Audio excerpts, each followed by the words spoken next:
This is Murder in the Morning with Tony Bruschi and Stacey Cole. The gunman who shot one of the most powerful healthcare executives in America may now face the death penalty. Yes, Luigi Mangione, the 26-year-old accused of murdering UnitedHealthcare CEO Brian Thompson outside a Manhattan hotel last December, is now the target of a federal death penalty case.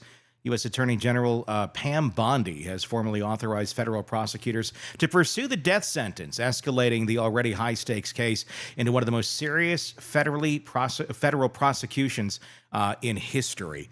Thoughts on Mr. Super Murdio, brother, facing the death penalty? I guess I can see it. I understand it, but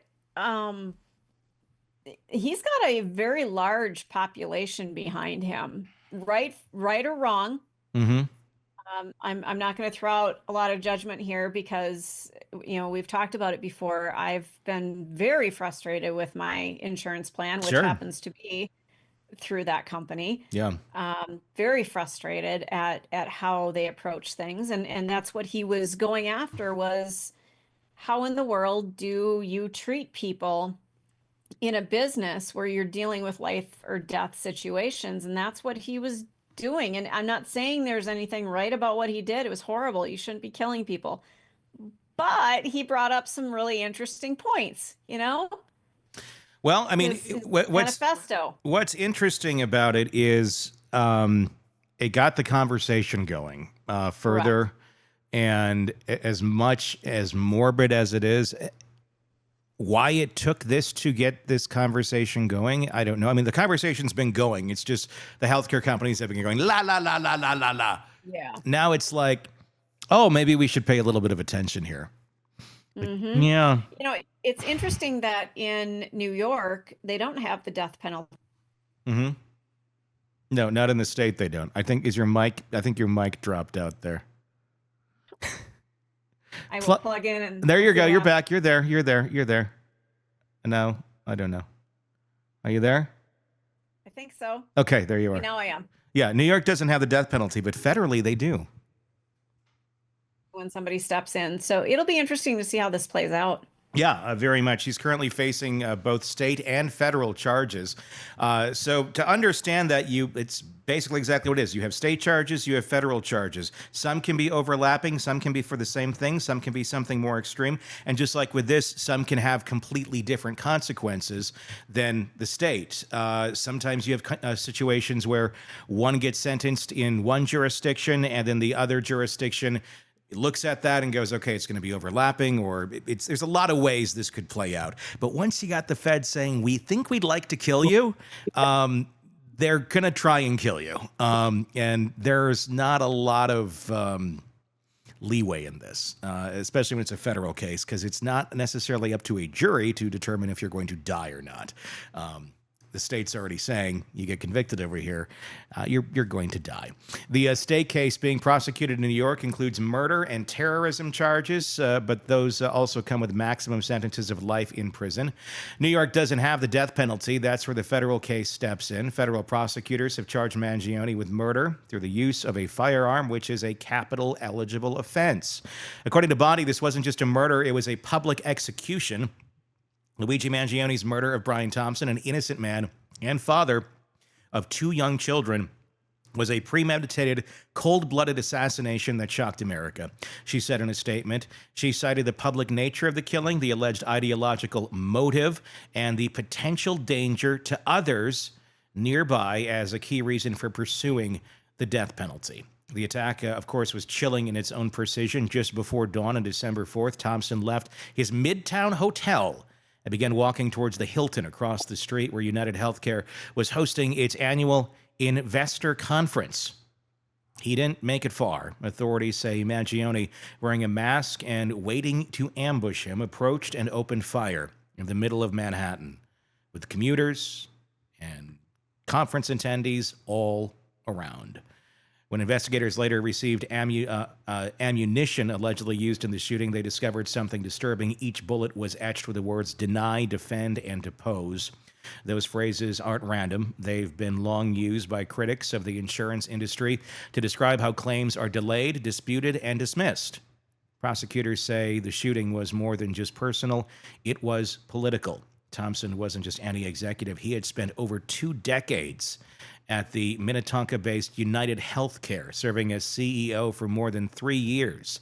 The company covers over 49 million Americans and brought in more than $281 billion in revenue last year. Oh. Again, it's a business, but you're dealing with people's lives. It shouldn't be. This should not be a business. This should be how healthcare should not be a for-profit system. But that's what we do here in America. If you're making $281 billion in revenue, I get you're a business and you're going to play by the rules of the business. But your business is also charged with taking care of people. And I know break even's not necessarily the motive of a business, but that's quite a profit. And quite a few people who didn't get the health care they needed because you took that revenue in. Quite a few people who were denied care or coverage or delayed, and then they just died.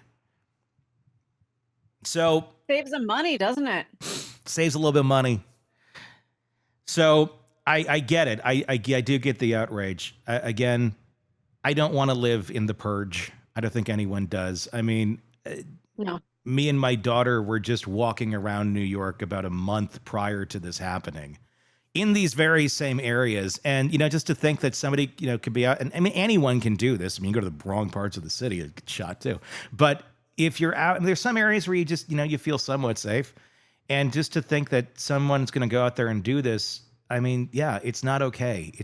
And the guy was not, in a business sense, did he represent the healthcare or that company? Yes, he was the CEO.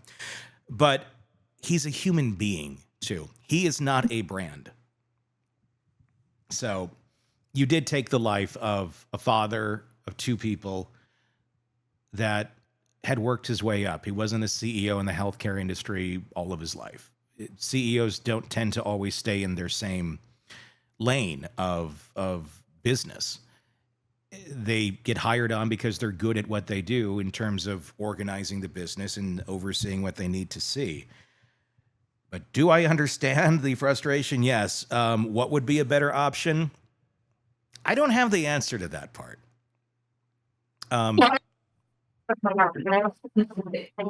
Your mic is messed up again. Yeah.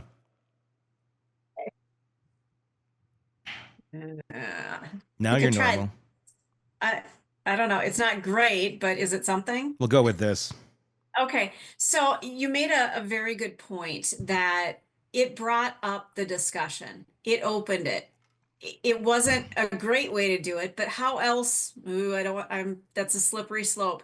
But how else could we get this discussion started? I don't know, because apparently, the whole country freaking out and saying people are dying. This is not okay. You're denying, and nothing happens. I mean, this is a representation of the frustration that happens when you try to get these things legislated and they just always go in favor of the healthcare companies.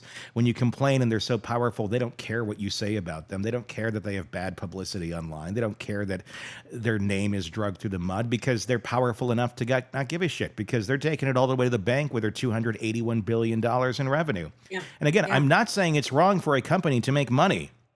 We are a capitalist society. That is how our system works. But if you are in the business of helping to save people's lives by financial means, because that's exactly what insurance is, and you refuse to do it for thousands and thousands and tens of thousands of people, and you have the choice, and you are the ones that are letting people die the ultimate way, the ultimate thing that's going to piss somebody off enough to go kill someone else. I'm surprised there hasn't been more of it. That's a very good point. I mean, there's been a lot of pissed off people. Yeah. That every time a new drug comes out, there are pissed off people because insurance won't pay for it. Mm-hmm. Any new technique or science breakthrough that comes out, insurance won't pay for it for a long time. They wait. And I get it. Again, they're in the business of making money. But again, let's take a look at, for example, Ozempic or Hmm. Wegovy. Yeah. Wegovy specifically, if Yeah. you've got somebody who is overweight and they've got the high blood pressure, they've been trying to get their weight down, it's not working for whatever reason, and they're developing all of these health problems. Yes, Wegovy is expensive. It's horrifically expensive per month. Yeah. But could that covering that medication bring down all of these other potential health problems that are starting to snowball with this person if we could get them to lose 15% of their weight? Yeah. Well, In the long run, will it cost less money for the insurance company? The answer is typically yes, but they won't do it. and I think we're starting to see some movement on that in that area. In terms of them starting to cover those sort of things. But no, it's insane. I mean, I went and tried to get, I think it was Wegovy originally last year, and insurance just said no matter what, even though my Yep. doctor like brought in paperwork, and it's like Yep. he like saying, he does qualify as being pre-diabetic, which should be enough to qualify you, Should but be. they still said nope. And if you want to buy it, like I had seen prices and people told me, well, it's gonna be like, 500-600 Like a bucks. You know how much a month if I thousand. wanted? 1,700 a month. And even I said no. Like, no, that's nuts. That is nuts. So a lot of people are turning to compounding pharmacies and such online where they can do it for a fraction of the cost. Still not cheap. I think I pay roughly close to 500 bucks a month for it. And I mean, and it's worked lovely. I've lost about 40 pounds, and I'm still working at it. But it's insane that you couldn't get that from your healthcare provider, given the benefits of what it would do for you long term. But then you don't have more sick people as well. There's a Right. lot at play here, and it's not just the healthcare companies; it's the medical system, it's the Well, it's hospitals. the drug companies. I understand they need to pay for the research, and they do deserve to make some money for the phenomenal research that they do and the breakthroughs. But at what point, I mean, should we be capping it at some point? Do you Well, have to continually make that money 8 years after the drug's been out? well, in what world should a single surgery, no matter what it is, cost $500,000 Yeah. for, I don't know, 12 hours, 13, 14, I don't care. I mean, whatever you're doing, where are those expenses going? What percentage of that $500,000, and I'm just throwing a random number out there, is, once you add up your expenses, once you add up what the doctor is making, what all the people in there are making, what drugs have been used, all this stuff, what world does it cost that much money for a single surgery? And how much is just going to pure profit?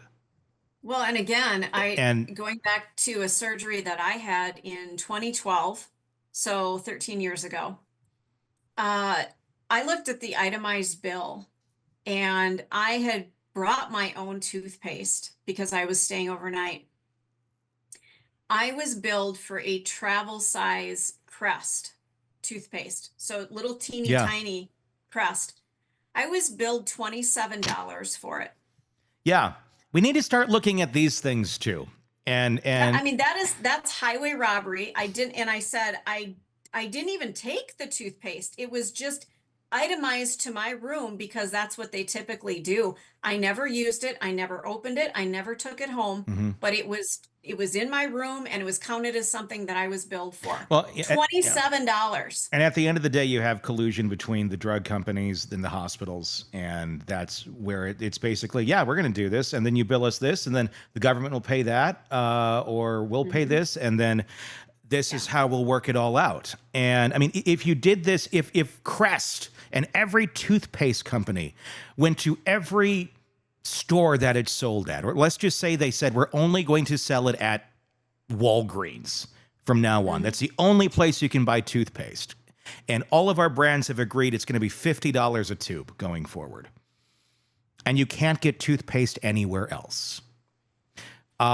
That would be blown up very quickly. The government Yeah, would be shutting that down, saying you have a monopoly. This is not. But with healthcare, people's lives, they're like,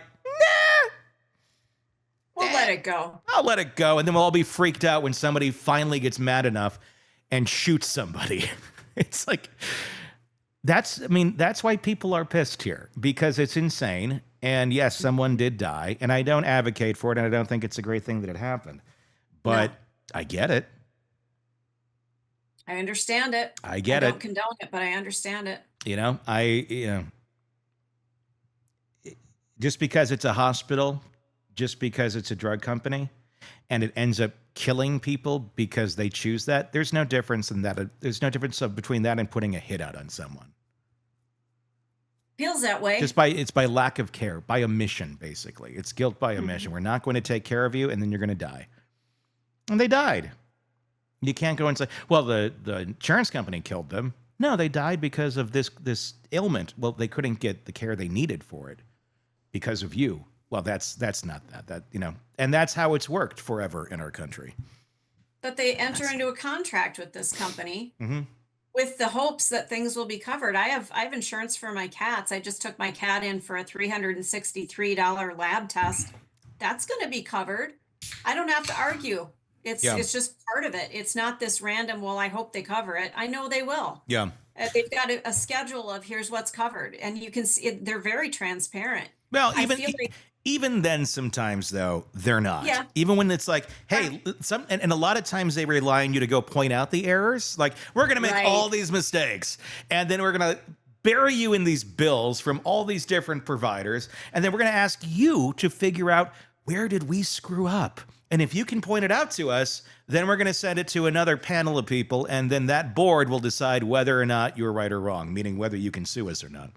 And if we realize you caught us, then we'll pay for it. If you didn't quite catch us, we're not going to pay for it. That's how it works. It feels very intentional. It's because it is.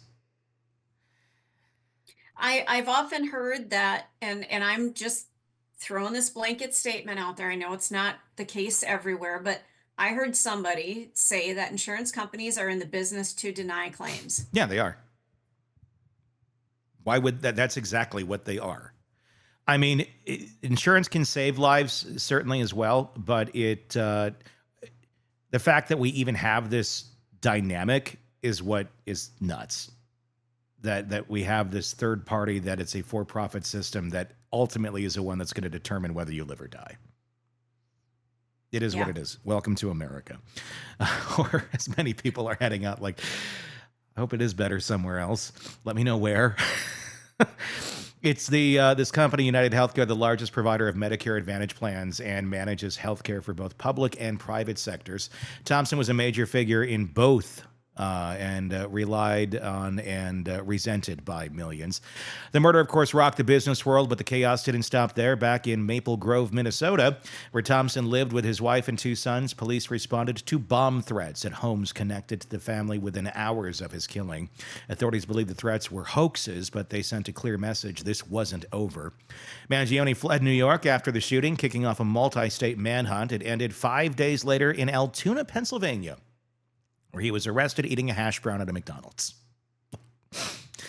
Good job, Luigi. You're not very smart. Investigators say he was carrying a backpack with a gun matching the murder weapon and a notebook filled with writings critical of the health insurance industry. He was extradited to New York and has remained in custody at the Metropolitan Detention Center in Brooklyn ever since.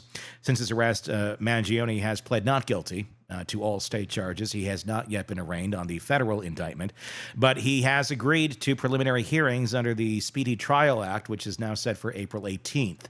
And the legal case is going to continue to play out, but it's obviously already sparked a lot of discussion, a lot of people being pissed off in the world. In California, a group has launched what's called the Luigi Mangione Initiative, a campaign aimed at banning so-called deny, defend tactics by insurers. The group condemns violence, but says the case has brought overdue attention to the insurance industry abuses.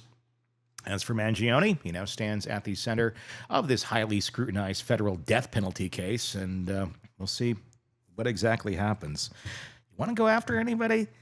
It's your political leaders. I'm not saying to go after anybody, but I'm saying if you want to get attention from somebody, if you want to go after them with information, those are the folks to talk to, because they're the ones that set the rules, and those are the ones who've been playing by it because they get paid off. That's why this is happening. The insurance companies are going to play by the rules that are set for them. And the rules currently allow them to screw you over. So you better pay attention to who you're voting for. Because a lot of you who think you're voting for people that are going to help you and be there for you, they're not. They want to make money. They want to make money. The one that leans super heavy into, oh, God this and God that, and we care about. They're the ones who are hand in hand with the healthcare industry. They're the ones that are helping to deny all this shit for you. So where do you need to go to make changes? You can make all the petitions in the world. You can make all the groups, the organizations, and we're going to social justice warrior this way and that way. Nothing's going to fucking change until you put the right people into power. So at the end of the day, whose fault is it? Well, we're the ones who elect our officials, and it's only as good as the people that we elect. And ultimately, it comes up to the people being smart enough to elect the right people that will represent them for the needs that they have. So America's not too good at that. We're not very good at looking out for what our interests are and picking the people that are truly going to represent them. We're very, squirrel? Oh, the squirrel looks shiny. Let's go with the squirrel. The squirrel's going to eat you in your sleep. Make better choices. Killer squirrels. Get better results. That's really what it comes down to. Craving non-stop true crime updates? Press subscribe now and get the latest cases, analysis, and expert commentary delivered straight to your feed. Only from the Hidden Killers podcast and True Crime Today.